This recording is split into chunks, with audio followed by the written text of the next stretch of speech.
1, 0, and liftoff.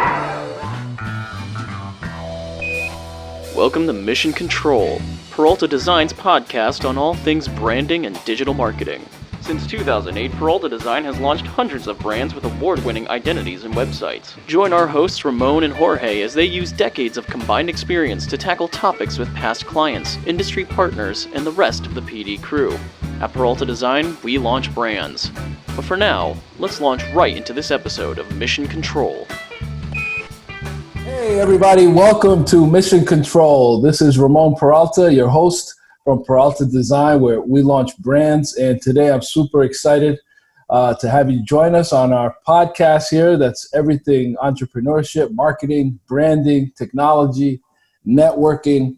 And today I have a new friend, a relatively new member of our network, a gentleman that impressed me just based on all of his different loops and circles and zigzags he's made in his career, and I think you'll find it fascinating. He's listed himself on LinkedIn as a consultant, a connector.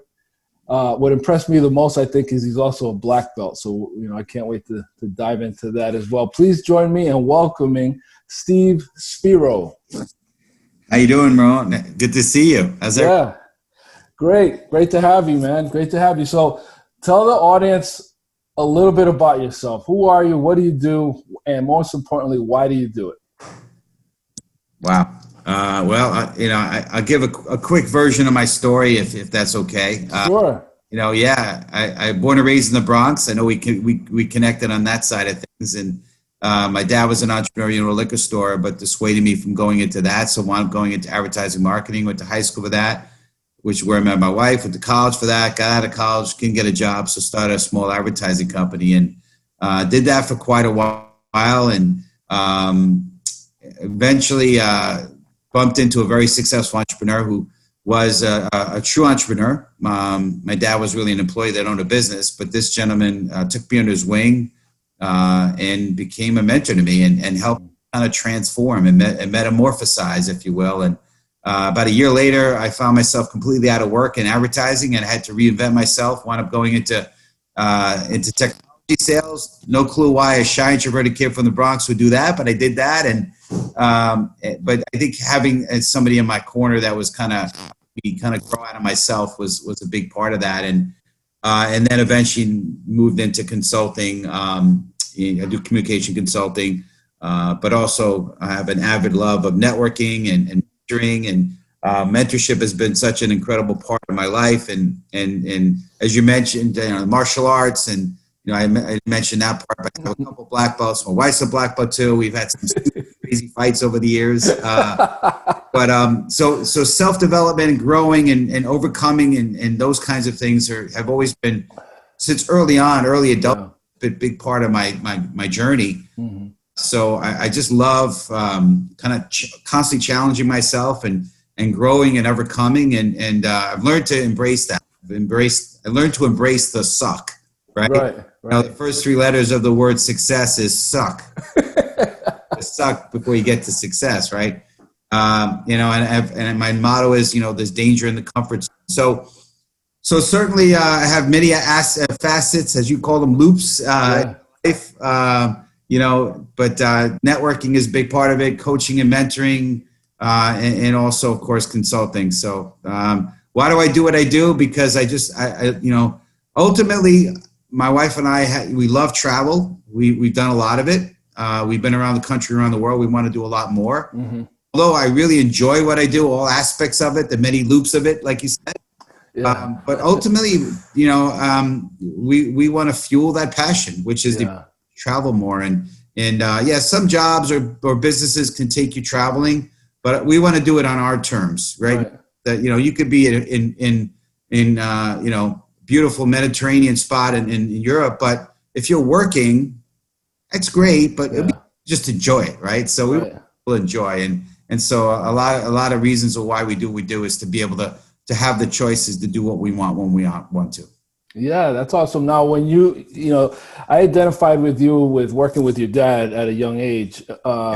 Working with him, was there something there that made you go into advertising? Because I find like my dad used to sell used cars, and he would write on them with shoe polish, white shoe polish. He'd write all over the windows. He'd say they were, AC, cold AC, one owner, low miles. He had all these like classic sayings. So I learned a lot in advertising and negotiating from just being around him. Was there something that took place working with your dad that made you go into advertising?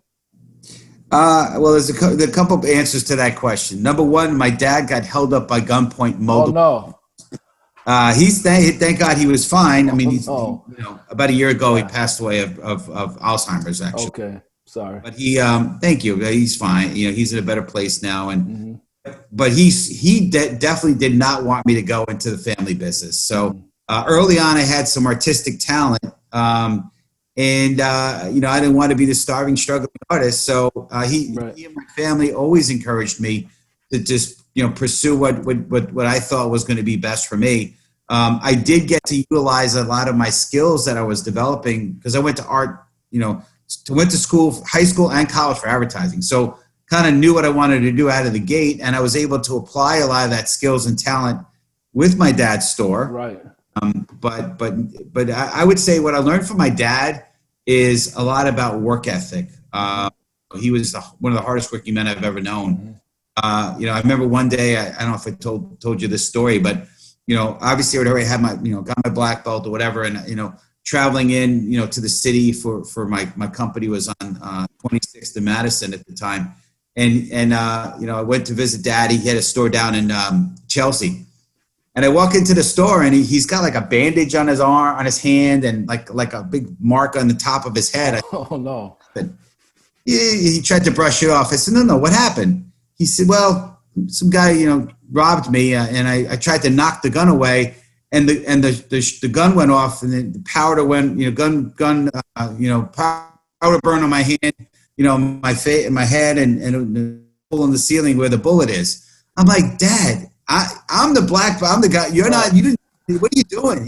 But I learned that when you have a company, and you have a business, it's your dream, it's your baby, and you protect it. That's the message I learned, and I saw examples of that throughout the years that I saw. My father, actually my grandfather, also was his partner early on. Yeah.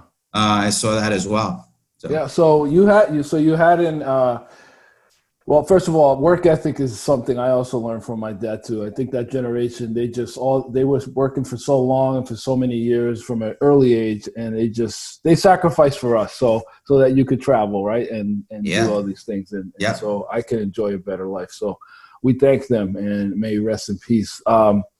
You mentioned having this ad agency on Madison Avenue. That's a big deal. Like what was that like in its heyday? What were some of your clients there, and what was that lifestyle like? Because you watch Mad Men, and you know what, kind of crazy. It was not that different from Mad Men. It was. I know that you try to probably keep this show a little G. It's okay. We can go PG-13. Yeah, but it would have to go a little beyond that. All right, we'll go to R. Go ahead. Just hit. I can't. But it was crazy. It was, and the thing that kind of grew up thinking, or at least my partner was like a year out of college. I was just we had no clue what we were doing. We were like totally flying by the seat of our pants. And the mindset was, if we look big, we'll attract big, right? I mean, we were most of our clients were retail clients for the most part. It wasn't a lot of big names. Later on in my career, I wound up working on the Spiros, the Johnny Walkers, the Nabiscos, and all those, the big brands, and not just liquor stuff, obviously, Lever Brothers.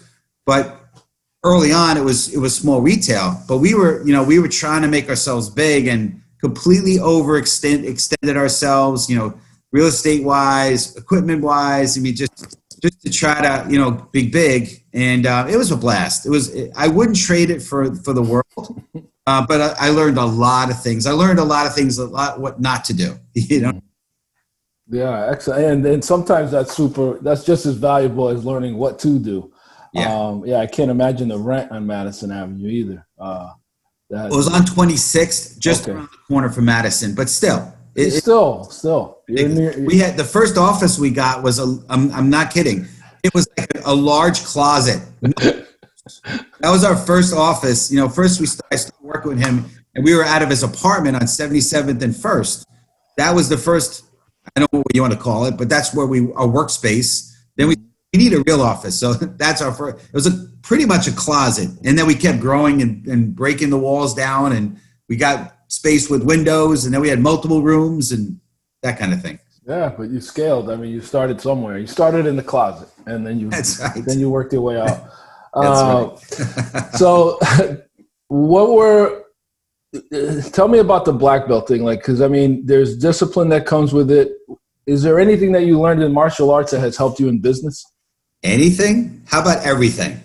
Okay. Forget about it. You got to, you know, we would need to have like 7 episodes of it to get through everything that I could tell you. But I mean, persistence. Sounds like a good book, by the way, you know. Yeah, so. I'm in the process of writing a book, so I think I do that, right? Yeah, a lot of my actually, you know, I do on LinkedIn. I do Fired Up Friday videos, and a lot of what I talk about, the lessons I've learned. Most of them are stories, you know, often martial arts stories, you know, that, you know, personal martial arts stories, you know. But you know, I think the big one was persistence. You know, another one was sort of like pushing yourself beyond your limits, right? I mean, my instructor, I got to be careful because he may be listening, and I don't want to like him to come after me, because he was a 6'4" African-American, 300-pound former basketball player. Even though he was a big dude, he was fast as lightning, and he was like a Navy SEAL drill instructor type. So he would kick our butt, you know. And when we started out as white belts, he said, "You guys are lower than whale poop," and he didn't use the word poop. It began with S, you know. And it was just experience. And you know, we worked out in New Rochelle at it was a storefront, and it was a single level black flat top roof. And so we, you know, all day long the sun was beating on this roof, and this dojo was super hot. It had a plexiglass window, front window and door, only a door in the very back, no windows. And what he would do is often he'd shut the doors on both ends. Now this is back, we're talking 80s, 90s. Right. Or, you know, take a break, get some water. Yeah. If we wiped our sweat in class, just wiped our sweat, drop 50 push-ups. Like, you want to go get water? You kidding me? You're about to get a beating. I mean, that was the mentality and that we grew up with. So he would shut the doors, and often he had one of those, I don't know if you ever seen them, they're like attached to the ceiling, and they're like a heater, they blow hot kind of thing. He put that on in the summertime. So like you know, and you could barely you just had to survive, right? Yeah. So I learned persistence. I learned how to, you know, get through that mental, you know, the stuff that you deal with, which is a lot of times it's just mental, you know? And so that was probably the biggest lesson. I mean, there's a lot of other great lessons, you know, but that was probably the one that yeah, I think entrepreneurs and business owners, they deal with fear, and they deal with the fears of failure and believing in yourself and the stamina and persistence. And it's not for the faint of heart by any stretch. So I think you're right. I can see how martial arts and having a tough coach like that, it's like if you can deal with him, you can deal with any client pretty much.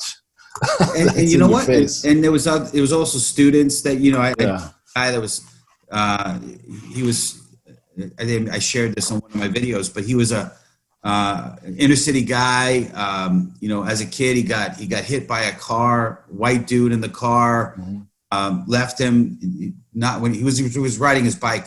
This fellow classmate of mine as a kid years ago, and it left him paralyzed in one arm. Oh.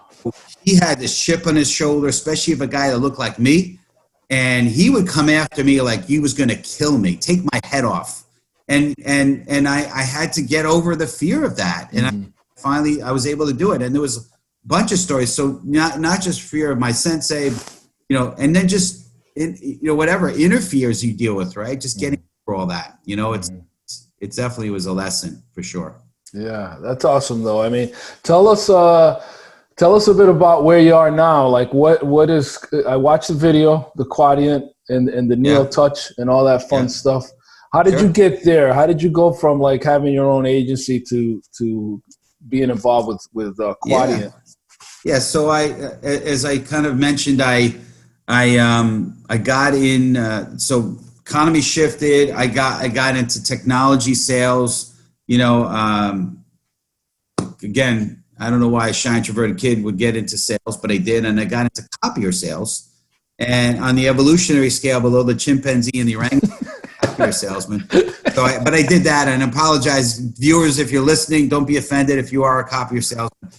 I feel your pain, but I did that, and it did very well at it. But so eventually want to, move fast forward a bunch. One of the very high level executives I worked with in the copier industry, he and I were connected on LinkedIn. He liked what I was about, like you, I'm all about personal brand and, what you represent.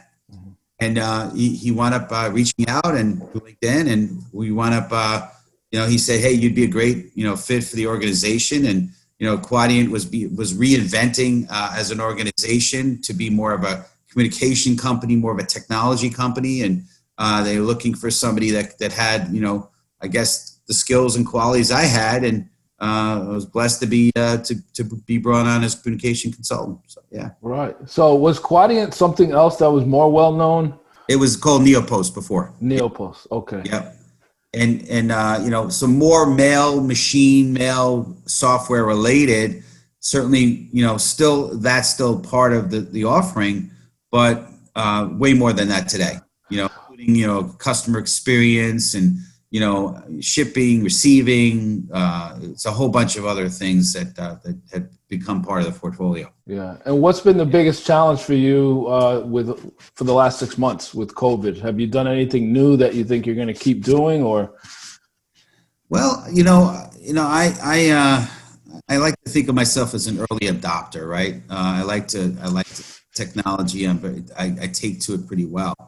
And prior to COVID, some of because my territory is pretty much northeast, Mid-Hudson Valley, New York, and I have an arrangement to work in Fairfield County as well, and Litchfield County. But so kind of regionalized, but driving, because a lot of my appointments prior to COVID were physical face-to-face appointments. And, if I had appointments that I felt I could do effectively prior to COVID, I was doing them through Zoom, right? So I had been already doing that. And so when this all happened, just shifted over to just everything on Zoom, and it's been easy for me to adapt for that, right? And I think I shared with you we have a tool that is, is very much designed for, remote workers. And that was a relatively new solution. It's an app, right? And it was not really getting a lot of traction, but I embraced it early on before COVID. So when COVID hit, it was perfect. And that's been the biggest saving grace for guys like me. Yeah, excellent. And what's an ideal client for Neo Touch and for Quadient? It's really mid-sized companies, small. Neo Touch allows us to dip that down to more into like small to mid-sized accounting firm, small insurance firm, property management companies, heating and oil companies, but more towards the larger side. If it's a 3 or 4 person company, it's harder, because the cost justification. But to that point, I recently sold a NeoTouch solution to a client that was 5-person insurance company and a 4 or 5 person law firm, and so but tends to be more in the larger multi-location type of organization, 2, 3, 4, 500 type employee kind of organization and up.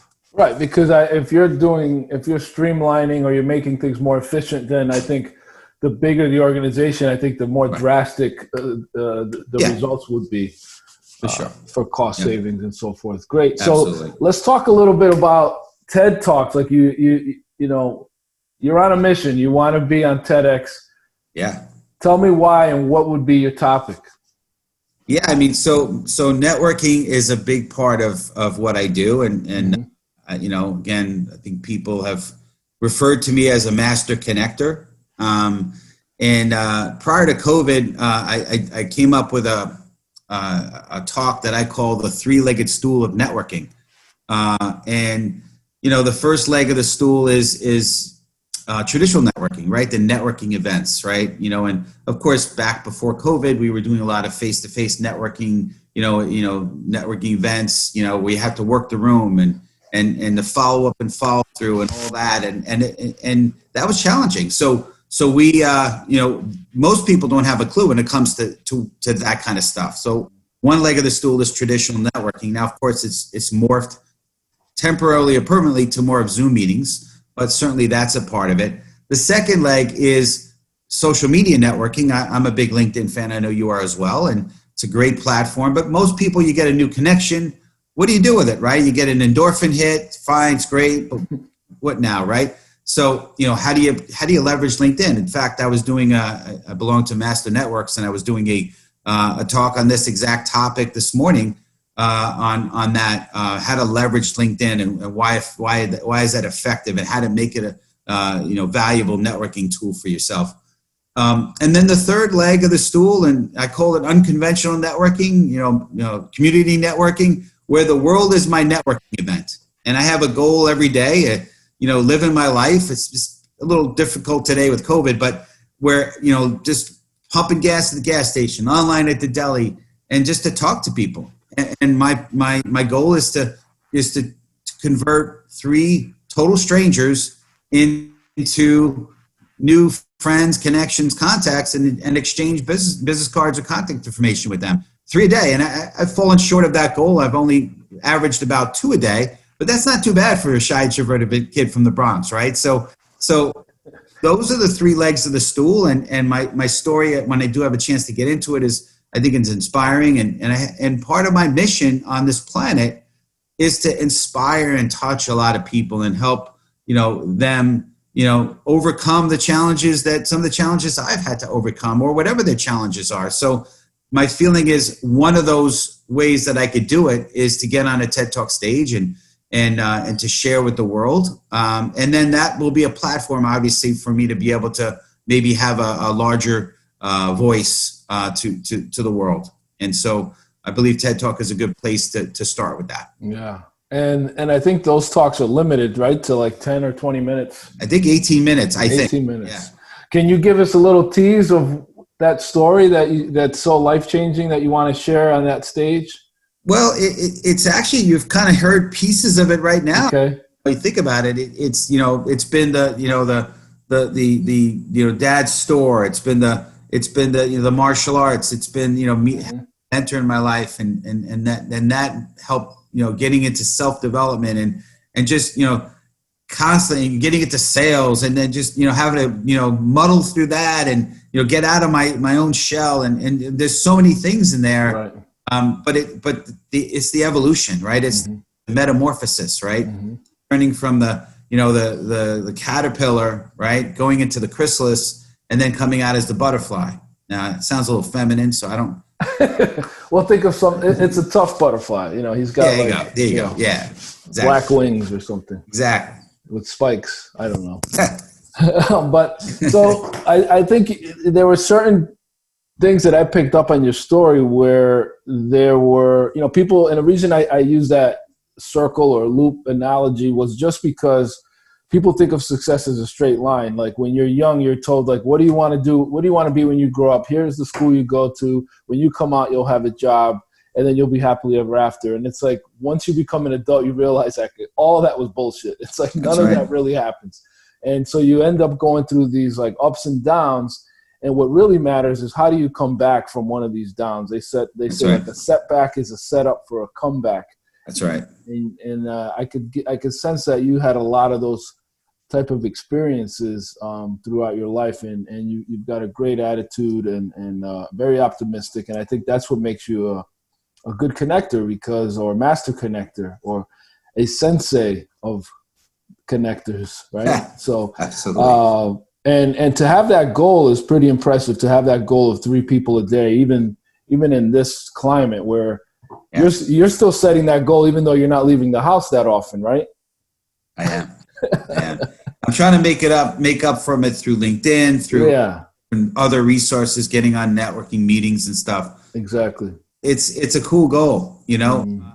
I mean, I don't know if I answered your question, but I'll just back up on that a little bit with regards to the struggles and challenges, right? I mean, you know, number one, being shy, introverted, and getting picked on and bullied as a kid, and you know, I mean, I know there's a lot of people out there that happens to, and I'm not a woe is me guy. I believe that whatever doesn't kill you makes you stronger. But what it did, it shaped me. It shaped me to be very driven. I have a chip on my shoulder, right? But recently I had a kind of a revelation, and I went from being driven to prove others wrong and to prove to other people to be driven for a purpose. And that's really the change, the shift, that happened for me. I have a very cool mission statement. I'll save that for another episode. But the essence of it is to really help other people. And so anything that's aligned with that is really a part of what, you know, what I want to do on this planet, you know, and that's make a difference. But yeah, I mean, you know, there's been a lot of challenges over the years, but you know, hey, it's not about what you're going through. It's about where you're going to. And I want to keep focused on the goal, right? You know, a lot of times we're programmed. I think we talked a little bit about this when we had our call, but you know, we're programmed as a society to work on, you know, when you come out of school, what do you want to do, right? But nobody talks about how do you want to live, right? The why. You know, Simon Sinek, start with why. We're all programmed to start with what and how. And that would be like, you know, let me jump in a beautiful car and get on a cool road. No clue where it's going, road, right? And you got to know where you're going, right? Because otherwise you're just going for a ride, and it's cool, but where are you going, right? And a lot of us live our life that way. No disrespect. PR sounds like a really cool, you know, vehicle. Let's get in PR. Okay. Or I want to be a teacher. You know, I loved kids. Okay, great. But how do you want to live? For the record, you meant PR as a public relations, not Puerto Rico, right? I did mean public relations. Right. Absolutely. That's funny. Yeah. So it's like, you know, what do you want to do work-wise? But better yet, how do you want to live, right? And so for me, I'd rather let what I do fuel the passion, you know, that I versus trying to make what I do the passion. Although I am very passionate about it. Yeah, no, I can feel it, and I'm sure our listeners will as well. You've listed yourself on LinkedIn as a mentor and a connector, and then you're also a sales consultant for Quadient. Yeah. So this is your opportunity here. How can people reach you? Who are the kind of folks that you want to help? Do you want folks to reach out to you for mentorship, to connect with you, to be a client, or all of the above? Kind of let our listeners know, you know, what is it that you feel you can make the biggest impact in, and how can people get a hold of you to do so? Well, I love connecting with people in general, right? And so when I try to connect, I want to make sure that I'm very clear. When I connect with people, I do it without an agenda. I really help. My goal is to help some way, not through my services, right? So when I have phone calls, like you and I had a phone call, you know, no agenda there. Hey, I want to know about Ramon. I want to know what he is about, how I can help him, how I can add value in, you know, him and his life, his business, whatever. So yeah, I'm open to connecting with anybody, but specifically, you know, obviously at some point, you know, if there's areas that I can help them in what I do, great. But that's not only what I'm looking for. Mm-hmm. You know, I can't tell you the numerous amount of calls I get on where it's a, you know, young person out of college, and I love having the ability, hey, maybe there's a few people in my network you'd like for me to make an introduction to. I'm happy to do that, right? Mentorship piece of it, what happened for me is the gentleman that I, he's private, so I can't mention his name, but he's got his hands in many businesses. The way I was able to get mentorship from him was to work with him on one of his businesses. And at some point I've worked on several of those. In that relationship, I got mentorship, right? And so, but I had to jump through big time hoops to be able to allow him for him to allow me to be mentored by him, right? So I've kind of tried to pay that forward to a degree, right? So it's not like anyone, I'm going to mentor anyone. No, like he did with me, I really try to make sure it's a good fit because I don't want to waste anyone's time and I don't want to waste my time. He really kind of vetted me, if you will. In terms of consulting and what I do with Quadient, mid-sized companies that are looking to streamline and automate, they have a lot of documents they're dealing with, especially if they're mailing and they're just burdened with all that. It's a lot of time, and we have utilizing artificial intelligence. We can help, streamline and automate in that side of things. And then, if anyone's looking for someone to come on do a speaking engagement on networking, I'm happy to do that. And if anyone wants to be coached on mentoring, I'm happy to do that. So obviously the answer is multifaceted. And anything, I want to connect with people. I'm not necessarily looking for anything specific. I believe that eventually you just attract because of who you are. Right. I don't believe in pushing. I believe in the law of attraction. Right. So the right people that want to know what I know or want to work with me, it'll come to me. Right. I like that. And what is the best way for them to reach you? Is it through your LinkedIn? Do you want to give that out? LinkedIn is probably easiest. They could just go on, I have Gmail, Steve L. Spiro at Gmail. They could send an email, go on LinkedIn. On my LinkedIn is my sales numbers posted on there. And on LinkedIn is my email. Probably easiest way to do it as well. Yeah. Yeah. Well, Steve, thanks. You really you remind me of a book I like to recommend, The Go-Giver.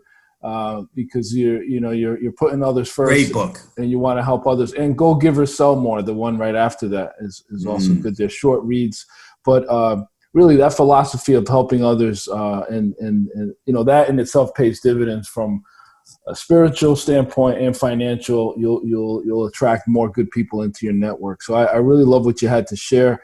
I think our listeners will really get a lot out of it, and certainly want to have you back and talk more about karate and Cobra Kai and your sensei and the impact that your sensei had. And I love this show because we didn't get to talk a lot about it, but it really goes to show you the impact that we have on young people, and that also, even as adults, we can still change. We can still kind of, look within and become better people. And I think we're all works in progress as we continue to grow.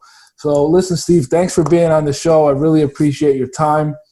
We'll definitely have you back. So I appreciate it, Ramon. Thanks for the opportunity, Ramon. Appreciate it. Absolutely. Well, thank you everyone for listening to this episode of Mission Control. Until next time, this is Ramon Peralta with Peralta Design, and we launch brands. Thank you for taking this journey with us. To learn more about Peralta Design and our work, go to www.peraltadesign.com and subscribe to keep up with the crew.